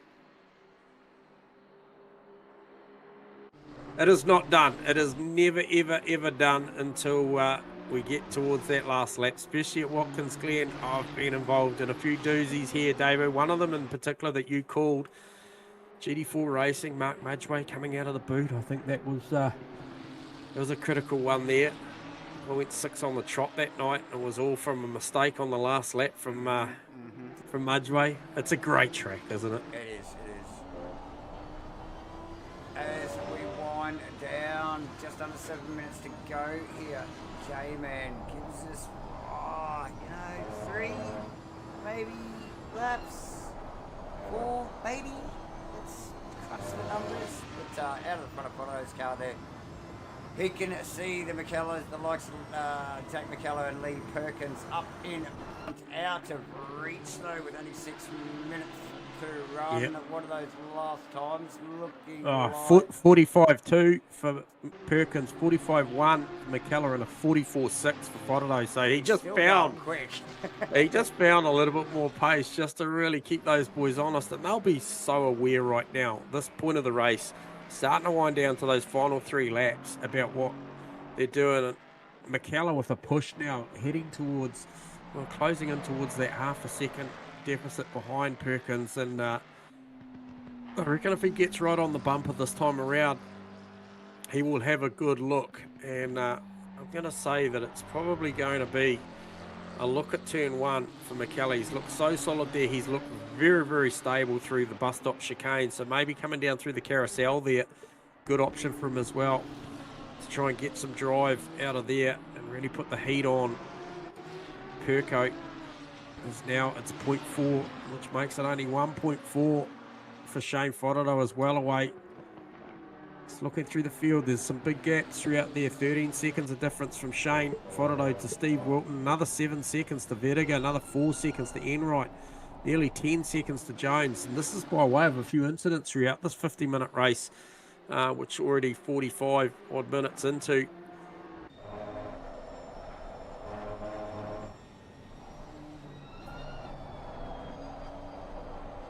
Going to see reasonable numbers from Shane here again. He's going to go into the 44s again. The other boys will be just outside of the 44s. They'll be 45 low. Perko looked slow there. McKellar really ranged up under the wing there that time, and Perko very wide. So 1 second the difference now between second and third. 0.5 between first and second. It is on. 4.5 minutes left to run.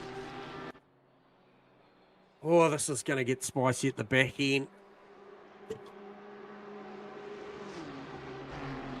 Because he's right in the zone of almost picking up that draft up through the roller coaster now. It's definitely getting close. It's only a couple of car lengths more. He'll end up getting that draft, and that will change things absolutely, J-Man. Oh, he is closing. He is definitely closing. Yeah, I'm going to go live to the deltas and see what it looks like. Yeah, so Shane is only 1.5 to 2 tenths away from a 44.3. The other boys are a couple of tenths away from 44.9s.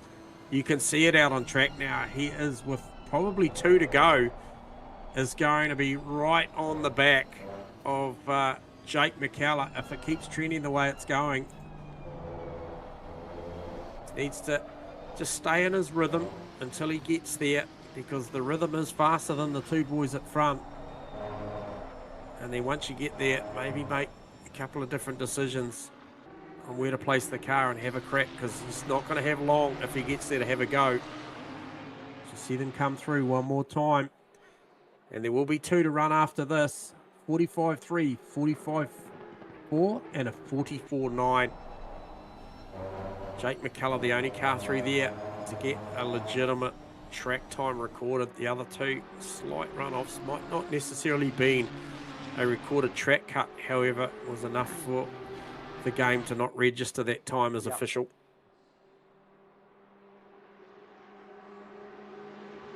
So this is the spot for me where McKellar looks really, really good through here. The car looks super settled. Yeah, it just soaks up the ripple strips. He seems to be able to use as much as he likes without obviously overstepping the mark. I mean, just everything about McKellar's drive tonight it's been amazing. It's just the car. It not once looked like he's pushing that car. It just looks so composed. So Shane's really strong on the way in there. He's not so much on the way out, and he actually loses a little bit as they start entering the boot, and then closes it back up again here. He's very strong out of the boot. You and I have called many races. We've just seen guys just super dominant out of that corner. Twiggles, I think, going back a few seasons and years, was one that was just an absolute genius about how to place the car out of that part of the racetrack, that dominate the field on drive traction down the bottom of the hill there. Shane looks particularly good there tonight. He bridges the gap back. You can see it now, 0.4 between first and second, 0.6 between second and third, and about to embark on the final lap. So I mentioned he was probably going to get there. And what do you do with it once you get there if you're that close with one to go? He's in the draft now for McKellar. Perkins pulls out of that, tries to break that for McKellar. He's been trying to break it for the last 2 laps down the bottom in the boot there. I've seen him moving around there, McKellar chasing it. This will be an important run up the roller coaster here for definitely all three of them, but more importantly for McKellar. He needs to run to defend from Shane, but also try and mount something of an attack. Perkins looks like he's kind of got a handle on it at this point. A handle on it with half a second. There you go. Once again, Shane very strong through the first part. Loses a little bit when they come out of here. His line's a little shallower on the entry, and the boys got to get him on the way out. A lot better that time round. Stays with McKellar. A little bit wide. It's a little bit of air on the nose of the car as they tip in. Gives them a good opportunity and a half a chance for a run down the bottom of the hill here. A little bit awkward bounce off the curb as they head down into the boot. A little wide again. It's going to square the exit off. Straighten it up. Get the car on power. Look good here the lap before. Once again, does he fake to the inside? Does McKellar cover it here? Got to get on the marbles if he's going to think about it. Shows the nose. Goes a little bit deeper again. This is favourable to Lee Perkins as these two battle for second and third, Davo.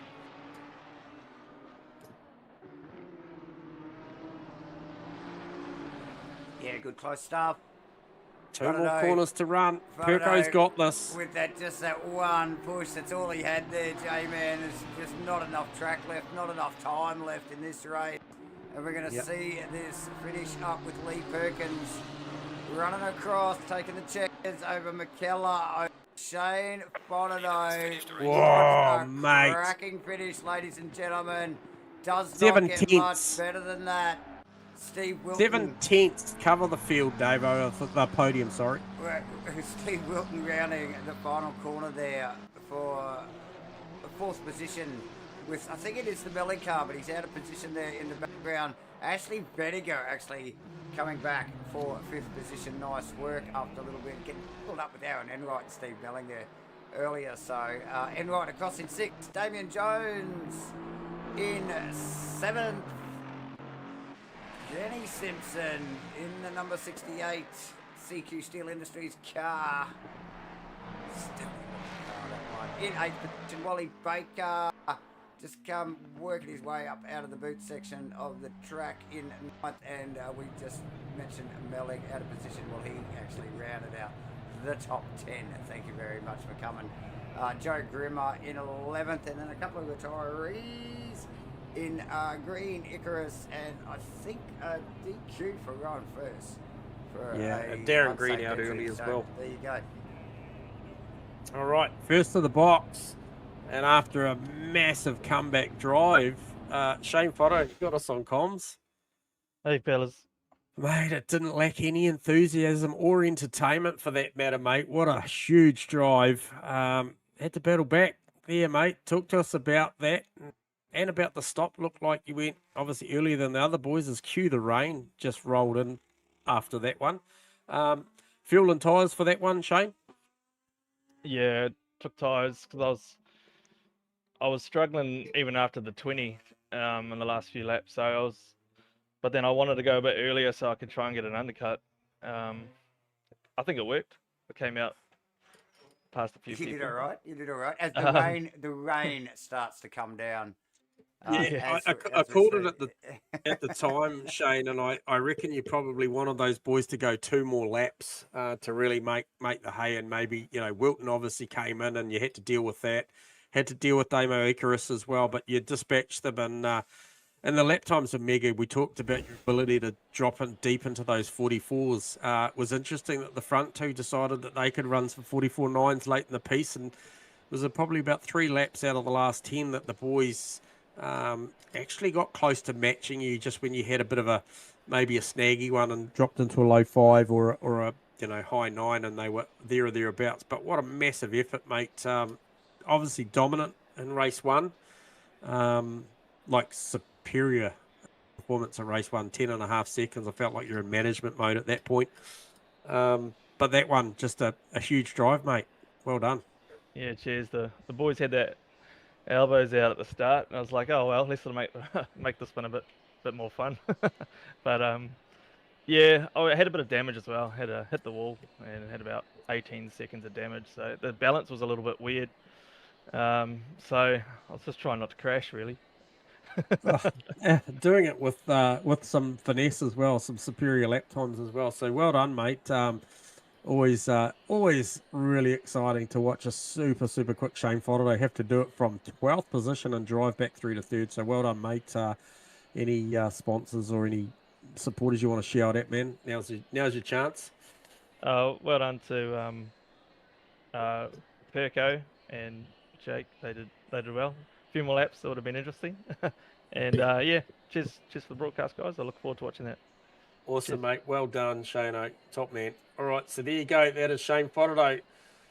Goes 1-3 for the night, and then we will grab Jake McKellar with a massive push at the back end to try and chase down Perko and also defend Shane Fodder on that one. But McKellar definitely did the job here tonight. Goes 2-2, I believe. Was it, I think, Jakey?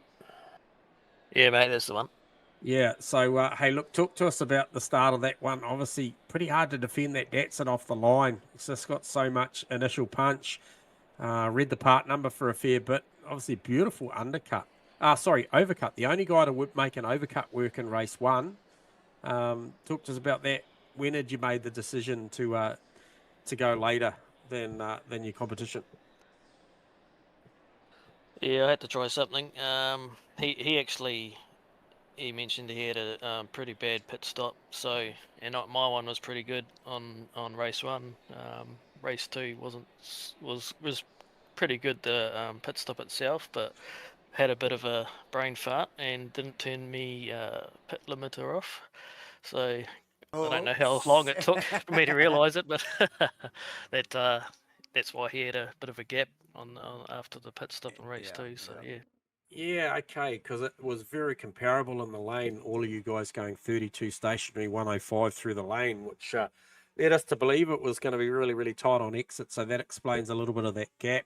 However, nice push through the latter part of that race. Obviously, you could see Shane Fodder coming, and you were trying to deal with Perko as well. I saw you boys drop into the 44.9s, which was, I think, the time that you did it, Jake, was really nice timing, because obviously you're fully aware that Shane was coming and you were trying to deal with what was in front of you as well. So, hey, look, another fantastic night of racing out there, man, and amongst it all night in the winner's circle, no doubt about it. Yeah, so Shane, I saw him come in, I looked at the numbers, I knew he probably didn't take tyres because he wasn't catching up fast enough. He had almost a second on us in practice, so yeah, I was definitely keeping an eye on that. One more lap and he probably would have got us, so yeah, I had to look forward and back.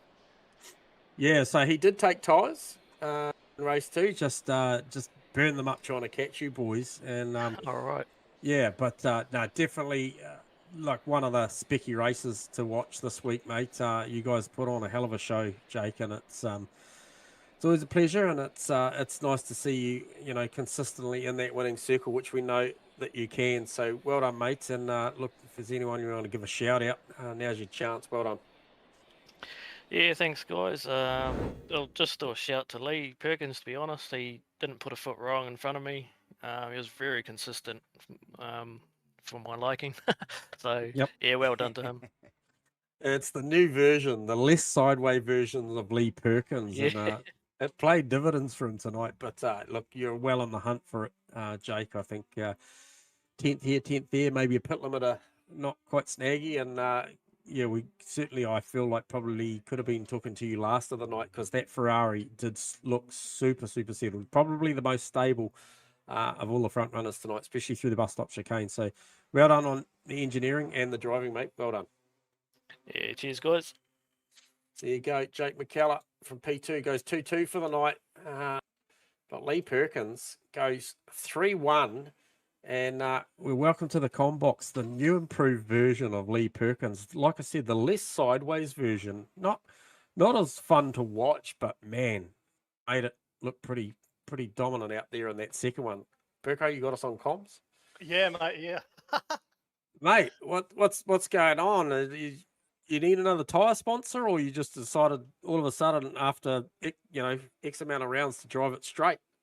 Yeah, I decided going sideways too much doesn't work that well sometimes, so decided to put in a few more laps and get a bit of practice. No, it was good. Setup was really good.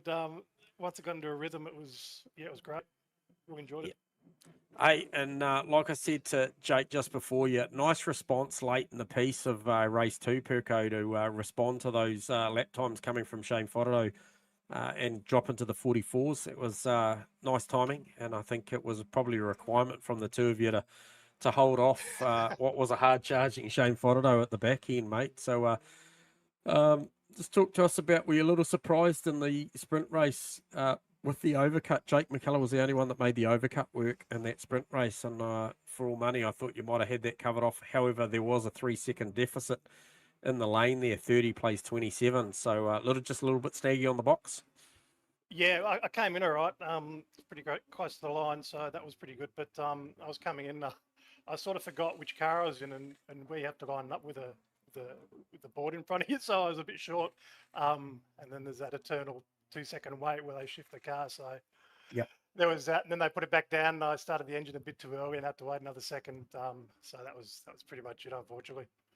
Yeah, lot to contend with in the lane is what we're hearing, Perko. Obviously, not much out on track though. You certainly had that thing hooked up. But just talk to us about that opening lap. Both of them really. Race 1 and race 2, super good starts for both of them. Took the option away from McKellar in both of those. But more importantly, just unpacking. It looked to us that there was no contact in the chicane. Maybe Shane just awkward bounce or something there. I'm not sure whether that's how you saw it, or whether maybe there was a little bit of rub, but capitalised, but a huge sideways moment during it, mate. Did you, was it Code Brown? Yeah, I sort of almost went through the roof there for a moment, trying to get it back under control. But yeah, starts are good. It jumps off the line pretty well. That I've heard some people say that it's a bit sluggish off the line. You got to wind the turbo up, but it jumped off pretty good. Just held the inside there, and McKellar gave me a pretty good run for my money. So that's sort of keep it clean. And once the engine kicked in, it was pretty good. So just coming up that first chicane there, I sort of wasn't sure what Shane's going to do. I didn't know, because I was running a bit more fuel, and I thought maybe he was a full tank, because I caught him pretty easily. And then I managed to get past him side by side, and he braked a bit earlier than I thought he would. I thought he might have tried to sort of bluff me out of it, but yeah, I had a bit of a run and half car's length on him, and just went to brake that a little bit late. Just the tyres were just not up to pressure, so I sort of skidded a bit, and then I bounced off that first curb, I think, and then for about half a second I was just trying to wrestle the car to make sure I didn't take Shane out, and then I just gathered it up, and then I noticed Shane sort of went a bit wide, and I think he got cleaned up, and I sort of booted after that. Yeah, nice. And when you're into it at that stage, Perko, obviously got the race lead, quarter way through lap 1. Are you already starting to think about the process, the tyre stop, and when you're going to do it? And had you sort of stuck to a plan there, or did maybe the Jake McKellar coming with you and Shane going backwards, did that change your strategy a little bit? Yeah, I knew that if I could get in front of Shane, in front of McKellar, first corner, that I'd probably be able to hold him off. with the weather, I wasn't sure, so I put in about 65 litres of fuel just in case it was going to rain later on, so if Yep. I need to change tyres. Good call. So it was good. Yeah, I was able to hold him off, and once I realised it wasn't going to rain, I came in just stuck up after him, I think, and had a really good stop. So that sort of sealed it after that. And I saw Shane when I came out, he's 7 seconds. So I'm right. All right, got to put in some good laps and just stay ahead. And yeah, managed to bring it home. It was super good. Really, really pleased. Yeah, nice. And those two going to battle in that last lap was probably just a little bit of drop the heart rate, a couple of beats, I'm sure, mate, because you had sort of leading into the second last lap, it was 0.4, 0.5. And then those guys sort of, Shane was a bit of a half chance down at the bottom of the boot there. And it just really cemented those last two corners that you could just drive your line and not worry too much. So once again, beautiful job. Love watching the sideways, Perko, but I tell you what, I don't mind watching the straight and victorious one as well. It's a welcome addition, Lee. Thanks, mate. Appreciate it. Floor is yours, mate. If you want to shout out any of your sponsors or supporters or followers, mate, well done. Shout out to you, lads, I guess. Thanks again. Thanks for Asrnz. Really good racing. Yeah. Thanks. Awesome stuff. There you go. That is Lee Perkins from P1 here tonight. Goes 3-1 to have an absolutely outstanding round, Davo. They say racing was the winner tonight. We got treated to a very, very good battle, to name a few. Certainly through the mid part of both those races, Enright, and then also Vetiger, Melling, Wilton, all came to play tonight. Lots of battles throughout. Once again, good stuff here from the Asrnz lads. Turn it on every Thursday night. Like you said, plenty of life left in this one, I reckon. Oh, absolutely, J-Man. Yeah, and good solid numbers. Crazy racing. Obviously, Watkins Glen delivering once again, ladies and gentlemen. Thank you, J-Man.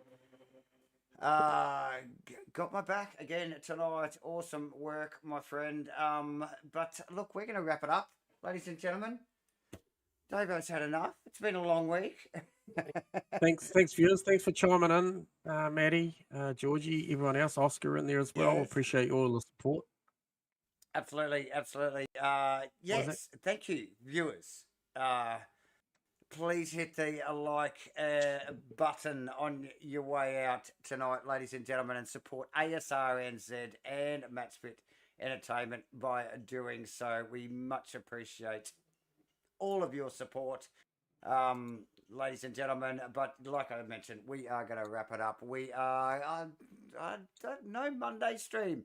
I don't think next week. Rainlight Racing wrapping up their season 12 earlier this week, so we've got a little bit of a break, but then back on Tuesdays for the V8 supercars at SCNZ.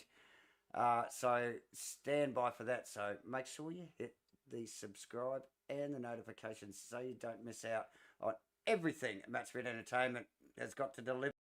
And we're going to call it there. Next week, Indianapolis, ladies and gentlemen, Thursday night at Asrnz. Be there. Bye for now. See ya.